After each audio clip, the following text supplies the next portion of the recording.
This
is a new day. This is a new day full of sound and light and expectation. This day has been waiting for you. It's been waiting especially for you, to embrace you, to guide you. This day has been waiting with open arms just for you. This is the day we have been given. Let's not waste it. Come now, and let us worship together. Welcome and happy holidays, everybody. My name is Reverend Joseph Boyd, and I welcome you live to 1105 Elm Street in one of the greatest cities in the world, Youngstown, Ohio. The land that the church is on originally belonged to the Erie and Osage tribes. In our 125-year history, this church has consistently stood with the marginalized in our community. And during this pandemic time, especially during these winter months as it gets colder, we're now moving our ministry around the country and around the world to share that message of solidarity with the marginalized and love in a time of sorrow and despair for many. So I'm so glad you could join us from wherever you happen to be tuning in. I'm glad if you're a current member or friend who happens to be joining us, or if you're a first-time visitor, or somebody who maybe heard about us through a friend. It just really makes a difference, even virtually, just feeling each other's presence during this time, and I'm so glad you're here. So I welcome all our friends and members here in the Mahoning County, in Youngstown. I welcome all our friends, members, and viewers in Trumbull County, in Pennsylvania, specifically Meadville and Hermitage. I welcome all our viewers and members and friends from coast to coast in America, from California to New York, down south to South Carolina, Colorado. And I also welcome all those who are viewing us today from outside America. I welcome our viewers and friends from Brazil, from the Dominican Republic, from Europe, and wherever you are. If I didn't list where you're from, please let us know in the chat box down below. I just get a kick out of seeing where people are from and how people heard about us. So please, if I didn't list you, let us know and put your location down in the chat box. Other than Sunday service, we have events happening throughout the week that I would love for you to be part of. One opportunity that's going to be coming up immediately following service is a Christmas choir for our Christmas Eve candlelight service. Yes, we are still having our Christmas Eve candlelight service, which we are going to do virtually. And we have a virtual choir that is being put together. And so we already have a few members that have been recording videos from home, and we found a way that we can put these videos together and edit them together so we can get a really nice sound and choral arrangement for our Christmas Eve service. And I open it up to anybody here who would like to be part of that and learn how to record your voice from home, and then you can just email the recording. And so Jennifer is going to be available after service, Jennifer Ruth Boyd, and she's going to walk you through instructions about how to record yourself from home and walk you through the different pieces that we've chosen and answer any questions you might have. I would love to have as many voices as possible. So if that's interesting to you or something that intrigues you, just stay after service, and you don't need to go anywhere. Just stay in the room, and Jennifer will be waiting for you and walk you through those instructions. And again, I'll repeat, because I've had a couple people ask me, yes, we are having a Christmas Eve candlelight service. It's going to be at 5 p.m. Eastern Standard Time on Christmas Eve. I can tell you it's going to be very, very beautiful. It's already moving me just planning it with all the people who are involved. It's going to be a real treat. So don't miss it. It's going to be Christmas Eve, 5 p.m. Eastern Standard Time. I also would like to invite you to a conversation that we're going to have next Wednesday on December 16th at 7 p.m. Linda Scharf, who is an experienced Tibetan Buddhist practitioner who leads our meditation 3 times a week, and myself are going to talk about the theme of stillness and how do we bring that stillness into our activity. So this is something that I'm very passionate about, and I know Linda is too, so how do we bring that sense of stillness we might feel momentary through meditation into our responsibilities, into our family life, our work life, into our virtual life now through Zoom. How do we bring that sense and attitude really of stillness into our daily life? I think it's really important. And I really look forward to having that conversation. So please come if you have questions. You don't need to be a meditator. You don't need to have any experience with that. If you're just curious about what stillness could offer your daily routine, join us. It's going to be Wednesday, 7 p.m. Eastern Standard Time, and we're going to be using the same channel that we use for worship. So you can just save that link and click in. I also want to invite you to write a letter to an inmate who's incarcerated. 2 of our members, Roger LaFontaine and Marguerite Felice, have been writing for years to a man who's been incarcerated for a number of years, and I believe he's serving a lifetime sentence. And every year, usually we have members who send Christmas cards to him. And this year is no different. That's still something that we can do. So if that's something that you feel moved to do, writing a nice Christmas card to somebody who's incarcerated right now, you can contact Roger or Marguerite. If you don't have their contact info, you can contact the office at office@UUYO.org, and we can get you connected to Roger and Marguerite to do that. And I offer a happy birthday message. I just learned this morning that Al Pierce is having his birthday today. So if you're watching, Al, happy birthday. And for all those that know Al, please put a happy birthday message in the chat box, because we save those and we send those out. So please wish Al a happy birthday. Lola too. Oh, wow. Yeah, Lola Lewis is also celebrating a birthday today too. I just learned that. So both Lola and Al, I know they would love it. Just put a happy birthday message down in the chat box, and we're going to share that with them. And now we'll go to Ashley Davis, who I'm very excited to hear from on the topic of stillness.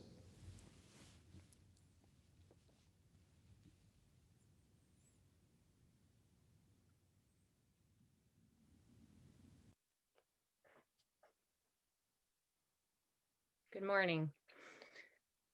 Discovering stillness in a world that is everything but still is quite the task. You likely understand the importance of stillness, take all the advice, yet still find that the pull towards noise and busyness is far too strong. In reaching and holding on to stillness feels unattainable. It is true that our world provides a constant barrage of distraction, but you may already be aware that the strongest distractions don't even come from the outside world, but rather from inside your mind. Often thoughts are the obstacle to becoming present, to accessing stillness. But just like other obstacles and struggles in this world that seem like the problem on one level, on another level, they hold great opportunity. Thought is a gateway into stillness. The mind is a wonderful and powerful tool if used correctly, or the mind can use you when you're not alert to this. You are alert, you are aware. When you are aware, you are still, even for a brief moment. Being still doesn't require the mind to completely stop. It naturally slows down, and you may get to a state of pure silence. But for many people, it takes a lot of practice to get to that state. Our conditioned minds have a momentum like a spinning wheel. When we get stressed, or even our normal state, or even our normal state of mind, our thoughts tend to come quickly and often spin in circles.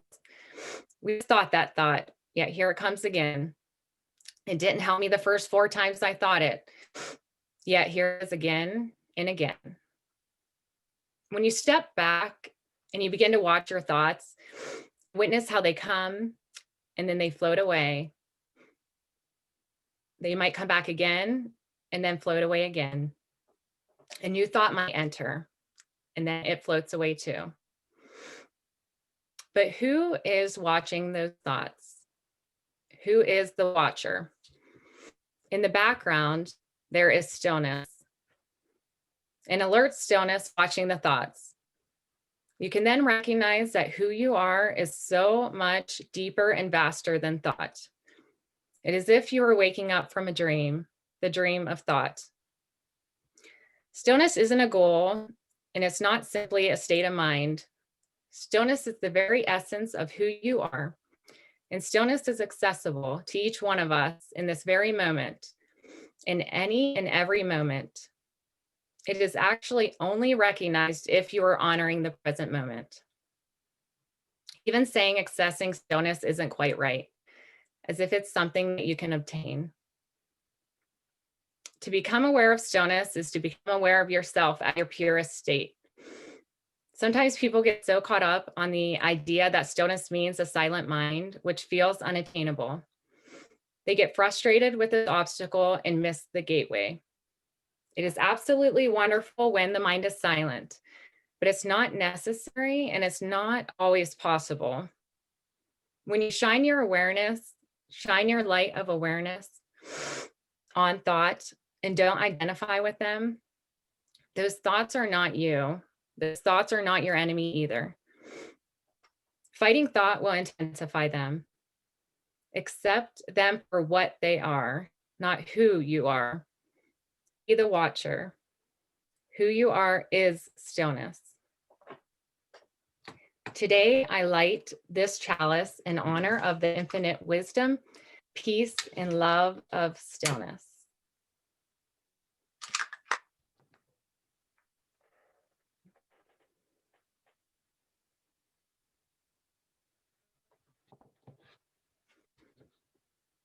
Please join me in the reading of our covenant. Love is the spirit of this church, and service is its law. This is our great covenant, to dwell together in peace, to seek the truth in love, and to help one another.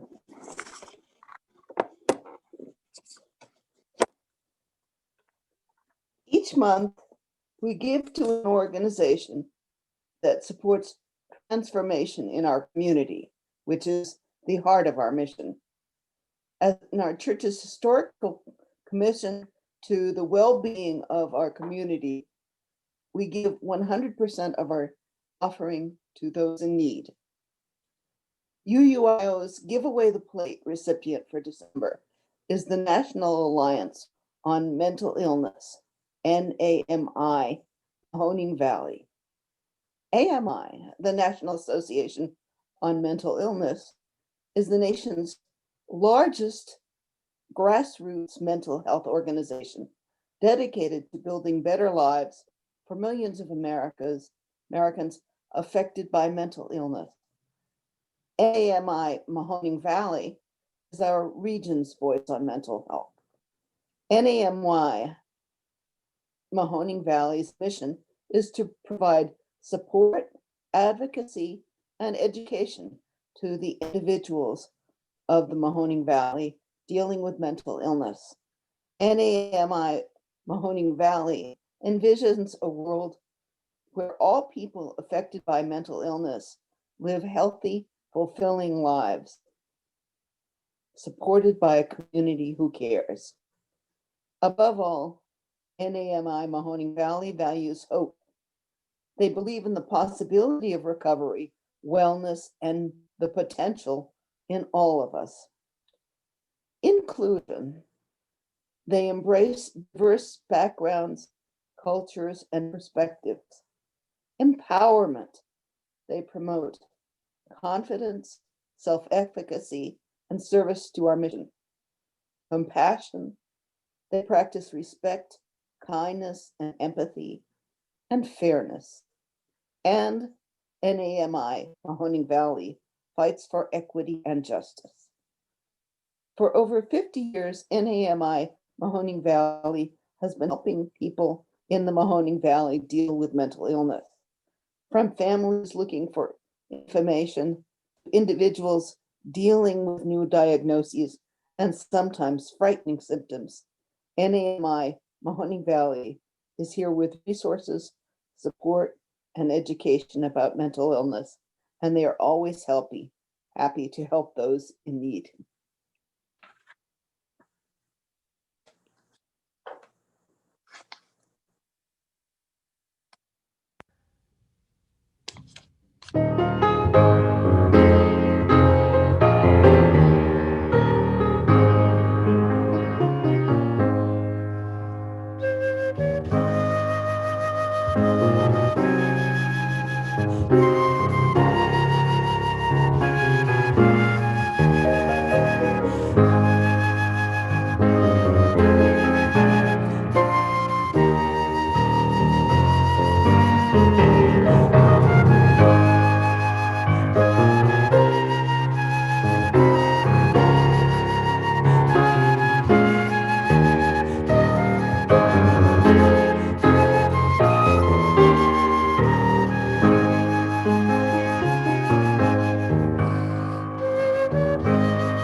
Now's the time when we'll offer our presence to each other, especially when we sit or walk or whatever we're doing right now, maybe running errands. Let's take some time when we offer our presence to feel our breath, to offer our presence to those right now who are experiencing loss or having a hard time and need that connection and support like all of us. So we'll offer that presence, especially to those people right now.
Waiting for Messiah by Hannah Bloch. Every year, some student would claim to be the Messiah. It was the rabbi who had to deal with them. He had jumped years ago from a moving boxcar on the way to a death camp. That jump left him ready for anything. This year at Pesach, a Jewish student proclaimed Armageddon. Burn the books, burn the textbooks, he shouted to a cheerful crowd in Harvard Square, sang Hebrew songs to confuse the Gentiles, dressed for the end like Belshazzar. People stopped to whisper and laugh. I have a noble task to perform, the boy explained gravely. I am preparing myself to endure the laughter of fools. The rabbi was a skeptic. Years ago, he'd been taught, if you're planting a tree and someone cries out, the Messiah has come, finish planting the tree, then go see if it's true. Still, he took the boy into his study and questioned him slowly, stubbornly, as if the poor soul before him might be, God help us, the Messiah.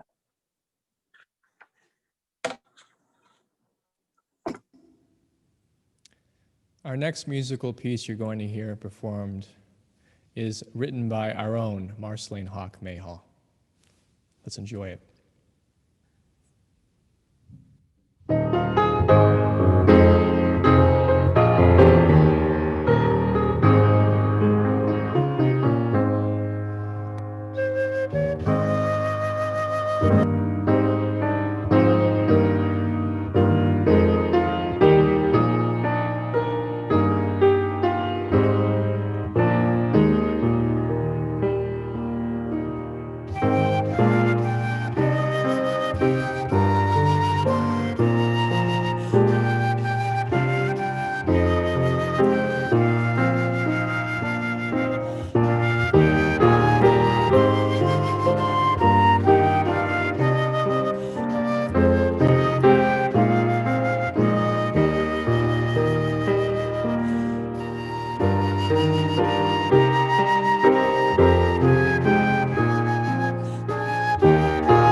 Some of you may know this already, but December 8th, which was only a few days ago, was the worldwide celebration of Bodhi Day, which is a celebration of the anniversary of the historical Buddha's enlightenment.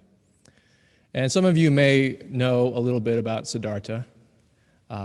We know that he was a real person, but most of what I find powerful about Siddhartha is the stories, which, though may not be 100% factual, I think point to some deeper truths.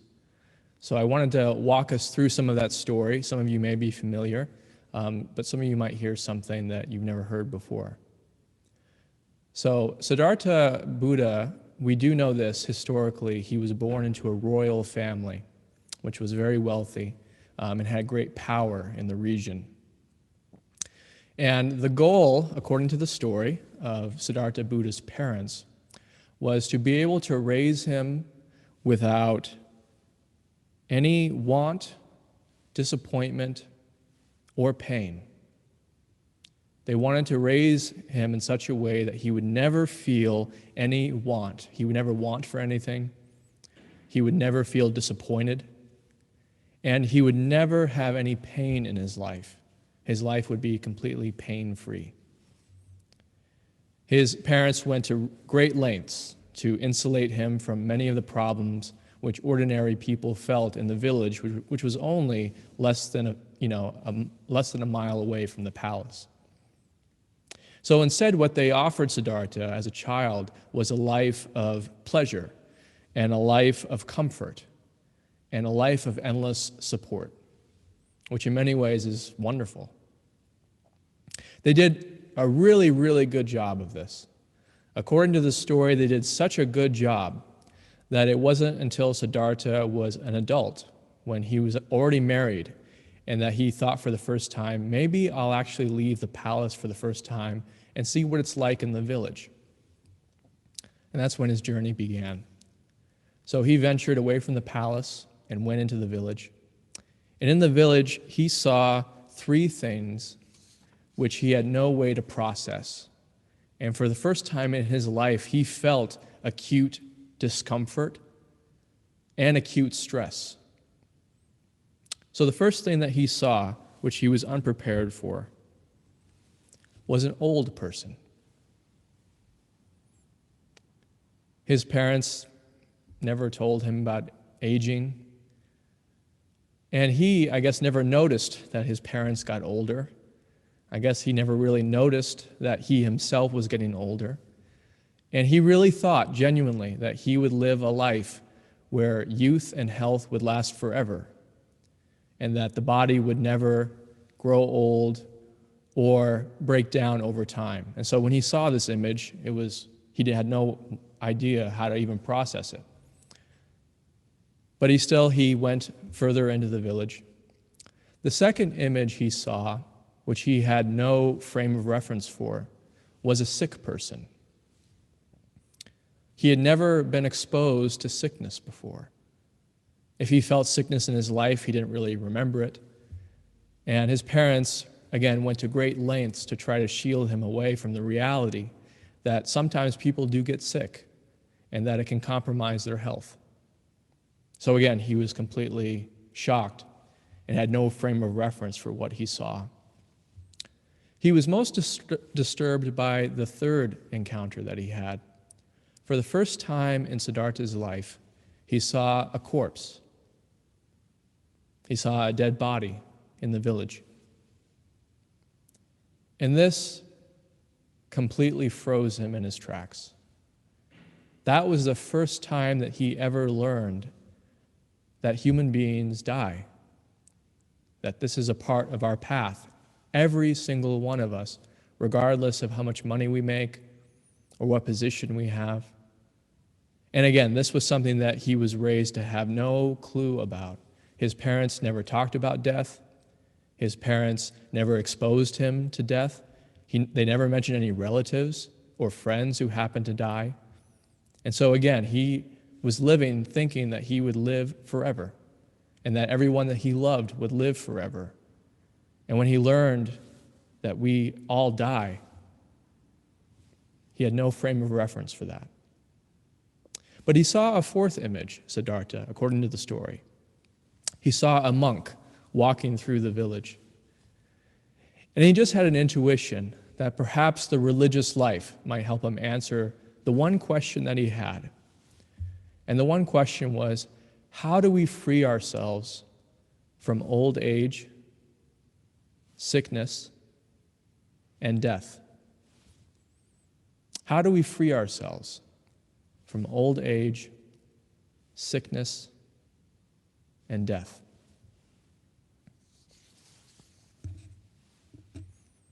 Siddhartha, on his journey, he studied with many religious teachers. And one of the first few religious teachers he had were ascetics, which recommended basically that he do the exact opposite of how he was raised. So they actually instructed him to not give his body proper warmth. They instructed him to reduce his calories so that he wouldn't be eating, or he also would reduce his water as well. So he basically would just subsist on as little as possible, the exact opposite of his upbringing. Well, this didn't really work out very well for him. He actually nearly died from starvation. And it was actually the kindness of somebody who gave him a little food when he was about to die that woke him up and said, you know what, maybe that extreme is not quite the path for me. And so I love this. In some versions of the story, they said, so out of frustration, out of not being able to find the answer to this question, he thought, I will do maybe what I did naturally as a child. And what did he do naturally as a child? He would sit at the base of a tree and just be still. He just did that naturally as a child. And he thought intuitively, well, I got nothing else I think I can do to answer this question. The religious leaders I'm talking with are not really answering that question for me. So maybe I'll just do what I did as a kid, as a child. And so according to the story, he found a tree, which is now called the Bodhi tree, and he sat there, just like he did as a child. He sat there in the same position he was in before he even knew about old age, sickness, or death. When he was a child and had no clue about any of that. And he just sat there and sat there. And there are different versions about how long, but it was a significant period of time. And eventually he looked up and he saw the morning star. And at that moment, it says, he was awakened. Siddhartha, at that moment of seeing the morning star, felt for the first time in his life that ultimate sense of belonging. He belonged in the world. And he felt his connection with the star, with the tree, and with all people who experience old age, sickness, and death. And in that moment, he was free. So this is actually my favorite part of the story. It's after he experiences his awakening. He's feeling so good that he thinks, I'll just stay at this Bodhi tree forever and just experience this for the rest of my life. And according to the story, gods come down and tell Siddhartha that he has to go back into the village, back into the marketplace, back into the place of old age, sickness, and death, where he has to live and teach his realization to others. And I love this. Siddhartha actually is very resistant to wanting to do this. He doesn't think actually he can do it. He thinks it might be even impossible. So he actually refuses 3 times. And the gods keep coming back at him. Each time he says, no, I'm going to stay here. No, I can't go back. I don't even know what to say. I don't know how I'm going to teach this. I don't think people are going to understand me. The list goes on and on and on. And eventually the gods would not take no for an answer. And so he went back to the village. And that's how we have the teaching of what today is called Buddhism, according to the story.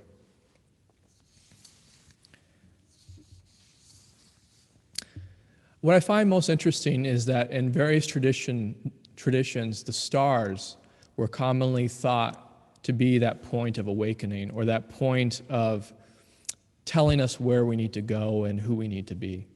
So you'll find this in various traditions, whether it's the morning star in Buddhism or in the Christmas story, in the Christian story, the star which leads the wise persons to a manger where they discover the Messiah.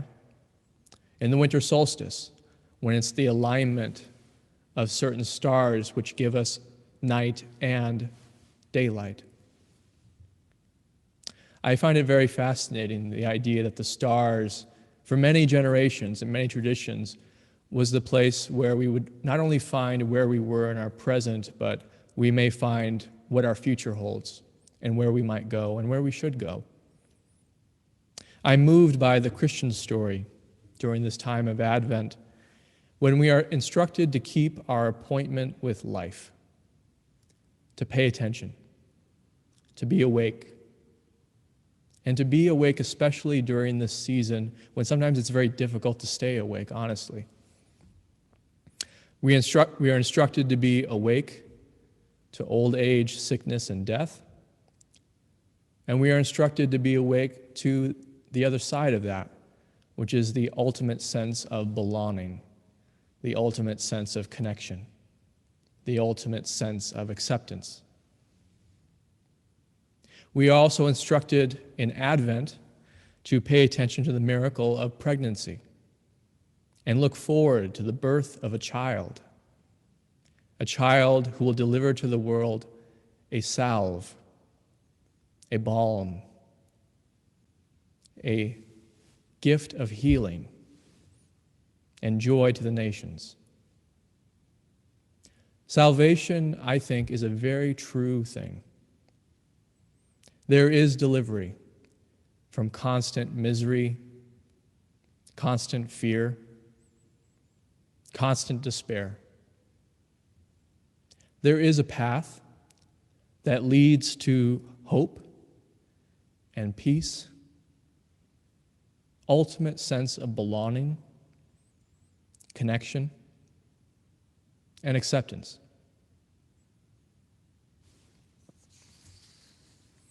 Often I think that these ideas sometimes can be misconstrued as a fairy tale or an avoidance of reality, much like Siddhartha's upbringing, avoiding the reality of old age, sickness, and death. Avoiding the marketplace, avoiding the village. But I really think that it's in that place, in the marketplace, in the village, in that place that maybe we fear, in that place that haunts us, that I think that we can find our awakening. It is that place, and maybe truly only that place, where hope and peace have true meaning and can actually bloom. The place where our life can be joyfully lived, where we actually can feel in our bones, in our breath, that very sense of belonging and connection that we've always yearned for. The period of Advent in the Christian tradition is traditionally thought as a time of waiting and learning, a time of preparation for something. According to Advent, we may not be in that place of understanding that hope and peace are the circumstances we actually live in. In fact, most of us think the opposite. We think that the place that we are in is the place that we probably need to escape from or overcome. We seek our deliverance, perhaps our salvation even, by trying to get out of our circumstances, get away from what we don't like, get out of Dodge. And perhaps for some of us, this actually needs to happen. Perhaps this actually needs to be part of our path. Perhaps some of us may need to leave everything that we've ever known, much like Siddhartha, to discover this deep and true way of living our life, to know what our life is really about. But I do think there is another way. And that other way, I think, is very possible, especially in a community like this. And that other way is to discover the reality of hope and peace, and yes, even healing, in the place that we are. The place that we are now in has old age. The place we are old in, yes, it definitely has sickness. And yes, the place we are in also has death. The place we are in now also has pregnancy, and thus hope of new life, which save us all from despair and suffering, according to the story of Advent. So how is this possible? How does this actually work? Well, Samuel Beckett, the great playwright, believed in the journey toward hope and peace. But he didn't believe it could be fulfilled, it seems anyway. There's a line from his great play, Waiting for Godot, the play about two people meeting who are awaiting a person who will fulfill their life. And there are these lines from a character of Vladimir that have always stuck with me. And these are the lines. Why are we here? That is the question. We are waiting for Godot to come. We are not saints, but we have kept our appointment. And I love that line. It's always stuck with me. We have kept our appointment. Waiting for Godot is often seen as an absurd play. It's seen as a play without any real clear conclusion or meaning. But I see something in Beckett's work that perhaps maybe he never saw or maybe never intended for the watcher, but something that I saw. The hope and peace is found in keeping our appointment. That's what I see. For me, the point of waiting for Godot is not about two persons waiting for someone to come who never shows up. It's about two people faithfully keeping their appointment together. And in that togetherness, discovering the real secret of this season that we're in. Friendship. Real friendship. Friendship that we find, a bond that we find in keeping our appointment with life together. So hope and peace for me is not found in Godot's arrival or his missed train or his never showing up. It's in the friendship we find in staying true to what gives us life, keeping our appointment with life together. Likewise, I've never thought of Advent as a time before hope or peace arrives. Advent, for me, is keeping our appointment with life. Keeping our appointment with life in the midst of old age, sickness, and death. Advent is a time for us to be still and appreciate that peace and hope do not come and go according to numbers on a calendar, but they actually are realities that are here always. Always. If we can appreciate that and trust that. I think we need each other for this to become real. Hence, Siddhartha having to go back to the village. I think we actually need to practice this in community for it to be fully embodied and manifest in our life.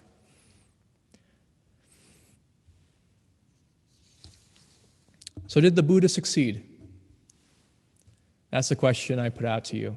His goal was, I want to find a way to be free from old age, sickness, and death. Did the Buddha succeed? Well, you may have noticed, sometimes tragically and sadly, that there still is old age, sickness, and death. The Buddha didn't get rid of these realities with his awakening. But I think he succeeded. I actually am certain he succeeded. He succeeded in translating a moment of awe. Awe in seeing the morning star, awe in experiencing his own breath in his body. And he was able to translate that awe into a path in the village that gave people less fear and more love in their life. And for me, that is success. Those moments of awe are all around us in this season. It is literally and figuratively a pregnant moment that we are in. But the true path is not just having that moment of awe on our own, and in our privacy of our hearts or by ourselves. It's bringing that sense of awe, that sense of how beautiful it is to be born, and feel that we belong in our circumstances, to create a life based on that experience. And that is possible. I'm telling you, that is possible, to create a life based on that experience. It's possible in stillness to reconfirm our commitment to life, our commitment to each other, our commitment to a life that is on the cusp of being born and bringing gladness to the world. This is not the same as passively waiting. We are not, in my opinion, waiting for the Messiah. Our life instead can be a declaration, a statement. The Messiah is coming. Healing in grief is coming. Joy that knows no bounds is coming. Love that knows sorrow and pain, but is not completely overwhelmed, is coming. Peace is coming. I believe in that. That statement, not a question, not a waiting. The Messiah is coming. I am much more interested in that kind of Advent. The days of stillness are upon us, but we are not just waiting idly, waiting for someone to arrive, waiting for something to happen. We are declaring, making a statement through our actions of care for one another. Hope is coming. And yes, it is real. More real than you will ever know. It is a gift that you were born. And you are a gift to all of humankind in this season. I love when we have the opportunity to dedicate a child in this community. A child reminds us that we don't ever have to wait. It is all right here. Everything we need. Everything that we love. Through the eyes of a child, we do what is natural.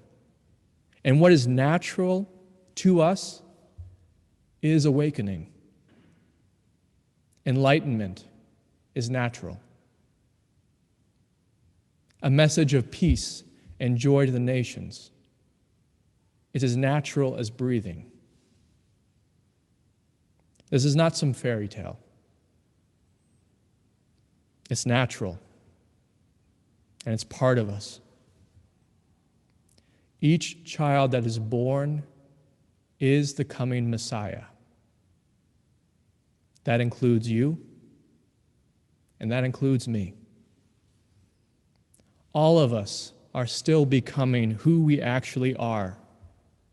And with intention and the support of a community like this, we actually can feel and know this for ourselves. It is a wonderful life. A life we never expected, perhaps, but a wonderful life. I look forward to the coming weeks in Youngstown anyway, when it gets cold enough where you can see your breath, a visual reminder that we are still alive in this moment. The wonder and aliveness doesn't just happen under the Bodhi tree. The wonder and aliveness of this season does not just happen in a far-off manger in a story over 2,000 years ago. It exists in our life today, even if we're having a hard time right now. It's still here. Friendship, bonds of affection that show us the true meaning of this season, even in a virtual service like this. The opportunity to give to each other with our presence, and the opportunity to receive gifts, surprises, wonders. We may think that we are waiting for a different era, an era where we no longer have the problems that we have today. But I think we are not waiting for anything, actually. We are still not because we are waiting. We are still. We feel that stillness because we know deep down what we need is here.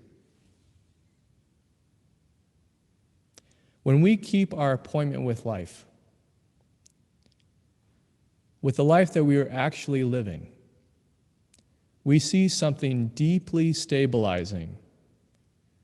We may not be saints, but we know what our appointment is in this season. We know what it feels like to keep our appointment with life, with each other in community. And that is enough. We are keeping our appointment with life, keeping our appointment being present for our own life, keeping our appointment and being present with those around us, especially even virtually, being present with the problems that we are facing, not alone, but together in a community like this.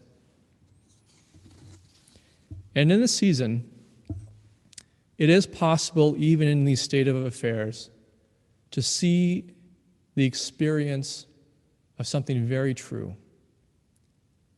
Our life is awesome. Our life is wonderful. Even when it's full of problems, it is wonderful. Your life is awesome. Your life is wonderful. Keeping our appointment is not drudgery when we allow awe into ourselves, which we can find and access anytime we want through stillness. Each of our lives holds the breath of the Messiah, a message through our actions that the world needs to hear.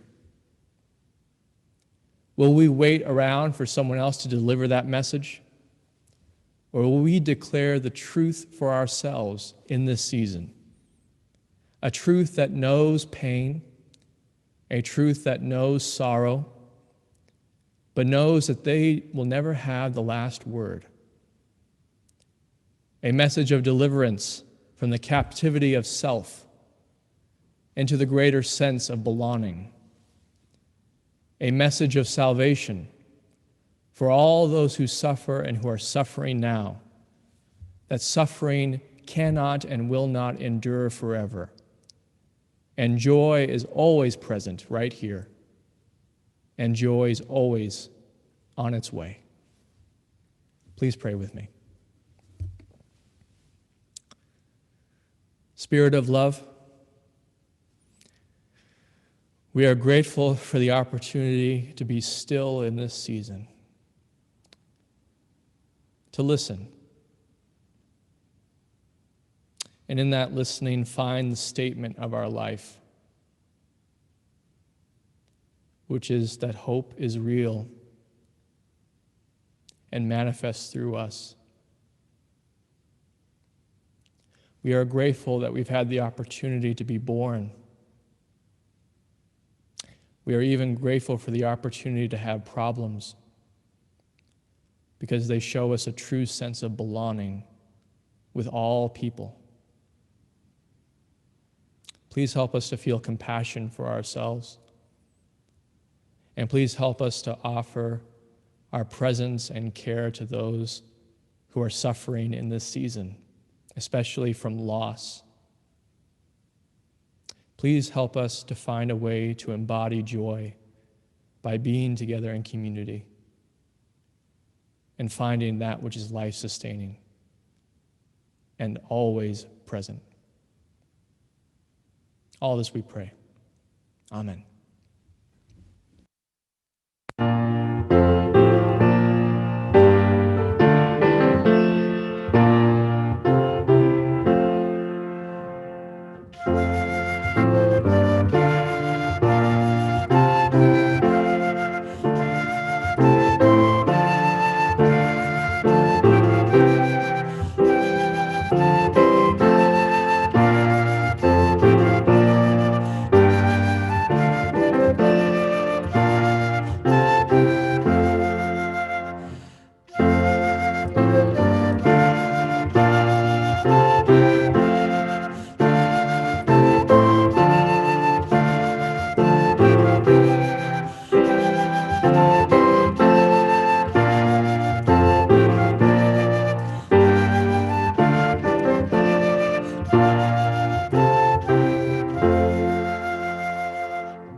We extinguish this flame, but not the light of truth, the warmth of love, the warmth of community, or the fire of commitment. These we keep in our hearts until we meet again.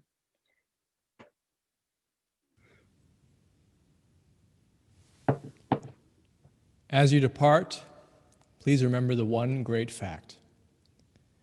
You are loved and never truly alone.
Woo!